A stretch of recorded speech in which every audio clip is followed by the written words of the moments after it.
Hello friends, welcome to my YouTube channel. আজকের এই ভিডিওতে আমি দেখাবো যে অটোক্যাডের কোনো ড্রয়িং তোমরা কিভাবে পিডিএফে কনভার্ট করবে।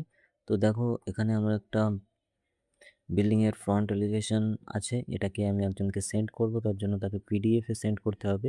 তো পিডিএফ করার জন্য আমরা কিবোর্ড থেকে কন্ট্রোল পি প্রেস করব অ্যান্ড দেখো এখানে যে নেম অপশান আছে, এখান থেকে আমরা যাব মাইক্রোসফট প্রিন্ট টু পিডিএফ।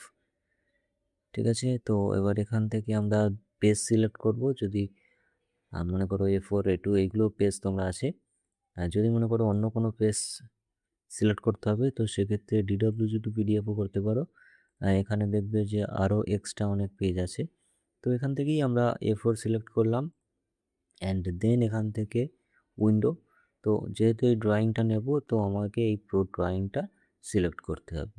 তো এইভাবে এটাকে একবার সিলেক্ট করে দেবো অ্যান্ড দেন এটাকে ফিট করলে ফিট করে দেবো and then center the plot.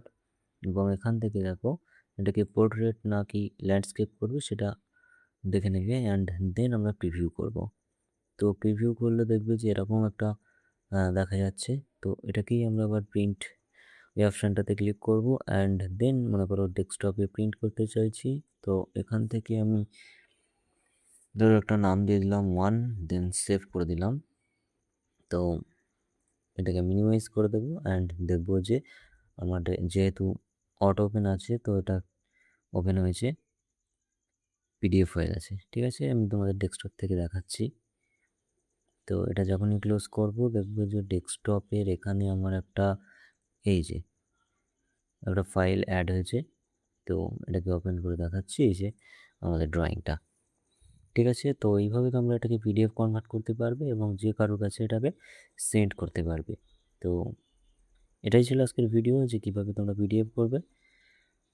অবশ্যই চ্যানেলটি নতুন হয়ে থাকলে চ্যানেলটি সাবস্ক্রাইব করে বেল আইকনটি প্রেস করে দিও। Thank you.